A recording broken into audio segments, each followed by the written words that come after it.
हाय दोस्तों, welcome back to my YouTube channel. तो आज की इस वीडियो में हम पढ़ने वाले हैं हाइपोकैल्सीमिया। तो चलिए देखते हैं। तो सबसे पहले हम डेफिनेशन देखते हैं।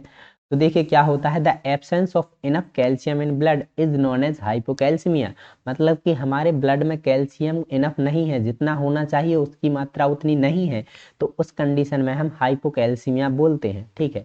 देन इसके बाद हम बात करें, hypocalcaemia is an electrolyte imbalance and is indicate bye a low level of calcium in blood. मतलब कि ये किसे इंडिकेट करता है, हमारे ब्लड में कैल्शियम का लेवल लो। ठीक है।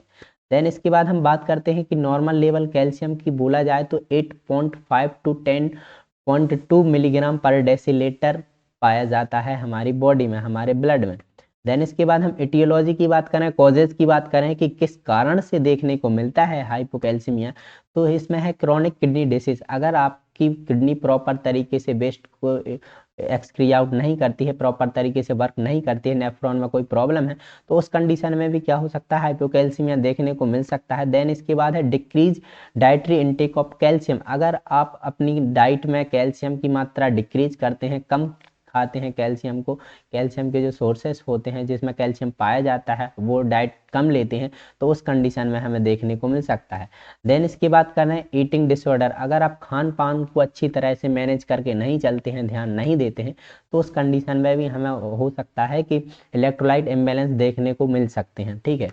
देन इसकी बात करते हैं हाइपोपैराथायरॉयडिज्म। ये क्या होता है कि ऐसी कंडीशन होती है जिसमें कि थायराइड ग्लैंड से क्या होता है, पीटीएच मतलब कि पैराथायरॉयड हार्मोन का सीक्रेशन कम होने लगता है। पैराथायरॉयड हार्मोन क्या करता है कि कैल्शियम को मैनेज करने का काम करता है। ठीक है। और अगर पैराथायरॉयड हार्मोन कम निकलेगा तो क्या हो जाएगा कि कैल्शियम डिसऑर्डर हो जाएगा। ठीक है। देन इसके बाद हम बात करें विटामिन डी डेफिशिएंसी।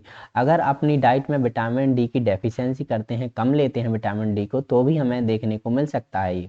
देन इसकी बात करें इंटेस्टिनल माल एब्जॉर्प्शन। इसका मतलब ये होता है कि इसमें आपकी स्मॉल इंटेस्टाइन अगर पूरी तरह से न्यूट्रिएंट को एब्जॉर्ब नहीं करती, तो हमें यह कंडीशन देखने को मिल सकती है हाइपोकैल्सीमिया की। ठीक है। देन इसके बाद हम बात करें मैग्नीशियम डेफिशिएंसी। अगर अपनी डाइट में मैग्नीशियम की मात्रा कम लेते हैं तो उस कंडीशन में भी हमें देखने को मिल सकता है।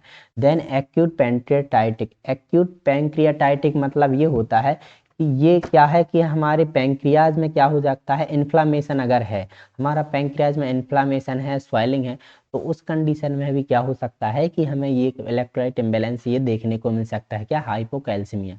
देन इसके बाद हम बात करते हैं एक्यूट हाइपोकैल्सियम इन ब्लड ट्रांसफ्यूजन। अगर आप ब्लड ट्रांसफ्यूजन करते हैं, करवाते हैं, तो उस कंडीशन में भी क्या हो सकता है कि हाइपोकैल्सिमिया देखने को मिल सकता है। चलिए अब हम देख लेते हैं क्लिनिकल मैनिफेस्टेशन की, इसके क्या साइन और क्या सिम्टम्स देखने को मिल सकते हैं कि हमें हाइपोकैल्सिमिया है।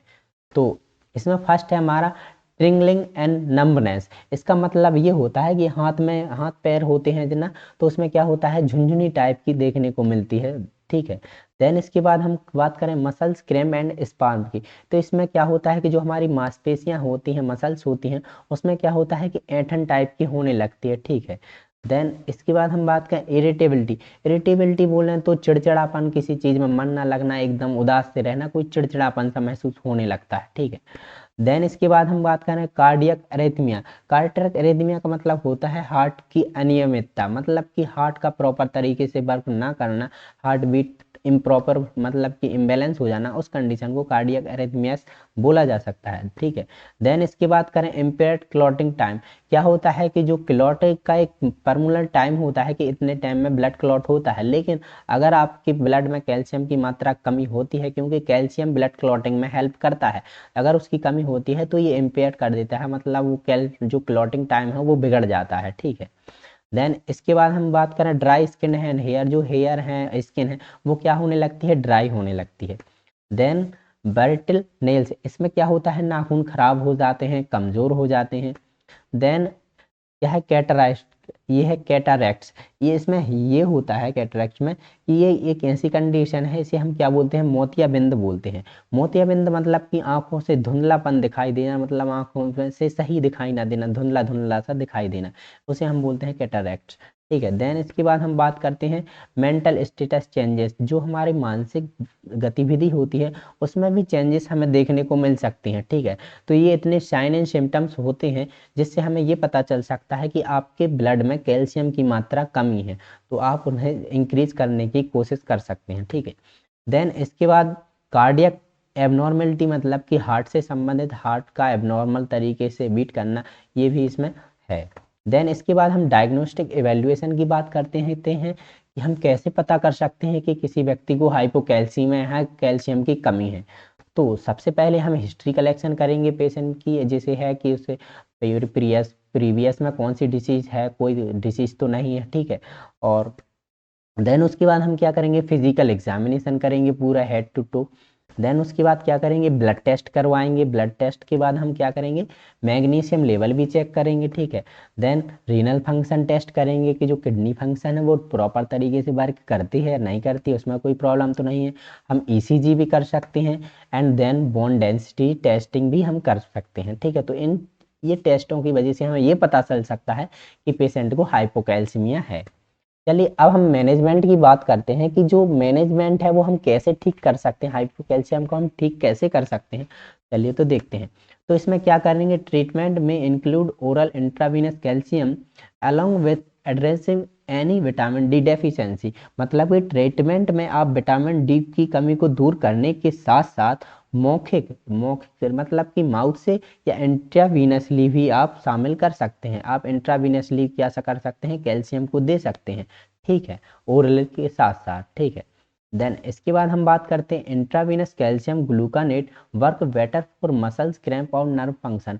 अगर आप इंट्रावीनसली क्या कर सकते हैं, कैल्शियम ग्लूकोनेट को देते हैं, तो ये किस चीज़ में वर्क कर सकता है, ये कर सकता है मसल्स क्रैम्प और नर्व वीकनेस में आपकी हेल्प करता है बहुत ही ज़्यादा। कौन सा, कैल्शियम ग्लूकानेट। ठीक है।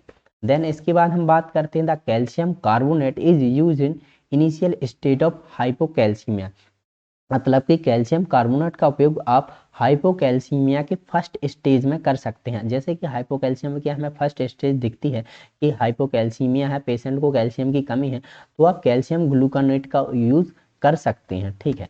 देन इसके बाद हम बात करें तो अगर हमें the calcium chloride is given if the patient has serious condition like cardiac arrest. देखिए क्या है कि अगर आपके पेशेंट की तबीयत ज़्यादा ही खराब है, सीरियस कंडीशन है, तो उस कंडीशन में क्या कर सकते हैं, जैसे कि मान लीजिए कार्डियक अरेस्ट है पेशेंट को। ठीक है, कार्डियक से रिलेटेड प्रॉब्लम है, तो उस कंडीशन में क्या कर सकते हैं कि आप कैल्शियम क्लोराइड भी दे सकते हैं। ठीक है, पेशेंट को, ताकि वो ठीक हो सके। तो thank you for watching my video. अगर आपको वीडियो पसंद आई हो और अगर आप हमारे चैनल पर पहली बार आए हैं तो हमारे चैनल को लाइक एंड सब्सक्राइब ज़रूर करें।